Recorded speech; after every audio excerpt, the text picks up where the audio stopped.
امان از این سیمکشی ساختمان چاپخونه ها. سلام، وحید پیشان هستم.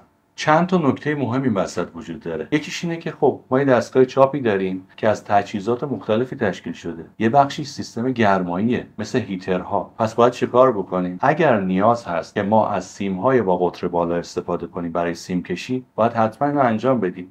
نکته بعدی، حتی المقدور سیستم سیم کشی و برق‌رسانی دستگاه چاپتون رو حتما از پشت کنتور بگیرید. به خاطر اینکه با این کارتون شما میتونید نوساناتی که توی سیستم چاپخونه‌تون هست جلوشو بگیرید و آسیب به دستگاهتون و هد دستگاهتون نرسه. موضوع خیلی مهم تو چاپخونه‌های چاپ پارچه مثل سابلیمیشن، اونا دارن از کلندر یا پرس حرارتی استفاده میکنن. خب وقتی که شما کلندر و پرس دارید توی سیستمتون، قطع به یقین باید سیستم چاپخونه‌تون و چاپتون از کلندر و پرس حرارتیتون جدا بشه. یعنی شما یک برق سه فاز باید داشته باشید، یک فازش رو جداگانه برای دستگاه چاپتون در نظر بگیرید. یه نکته مهمی دیگه که وجود داره و باید حتما بهش اشاره بشه، الان روند چاپ لارج فرمت به سمت چاپ پارچه با تکنولوژی‌های مثل پیگمنت یا ریاکتیو یا چیزهای دیگه داره کشیده میشه. پس باید این موضوع رو در نظر داشته باشید. اونجور دستگاه‌ها جریان اسمی خیلی بالایی میکشن.